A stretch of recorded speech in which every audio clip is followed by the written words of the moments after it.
यांच्या पुढं काय म्हणावं काय ना, किती वेळ म्हणून यांची मार्ग प्रतीक्षा करावी.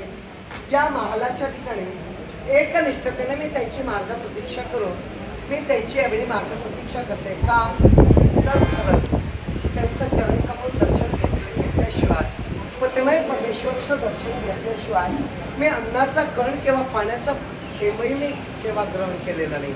आणि असं असताना आजच्या दिवशी यायला बरं का बरं उशीर झाला असेल. माता पितांच्या मंगलमय यशस्वीचा आशीर्वाद देणं त्यांच्या पोटी मी कन्या रूपाने जन्माला आले. खरंच देव अग्नी ब्राह्मण यांच्या साक्षीनं त्यांच्या कंठाची प्रेमाची प्रेम मला आवडते. तेच माझे स्वामी कोण बरं असतील तर अयोध्ये नरेश राजकथे राजे. खरंच आज माझ्या जीवनात मी एवढी आनंदी आहे, एवढी मी सुखी आहे.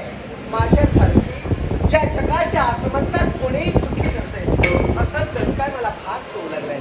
खरंच केव्हा बरं येतील, कसे येतील, त्या ठिकाणी माझी मार्ग प्रतीक्षा त्यांच्या चरणापर्यंत त्यांच्या वाटेकडे एक माझं नेत्र लागेल. या म्हणते ना स्वामी अहो या म्हणते लवकरात लवकर या. अगं हे लवंतिके, अगं हे अलकावती, अगं पाहतेस तरी काय येत आहेत का, जरा पाहा तरी काय मिळावं यांना.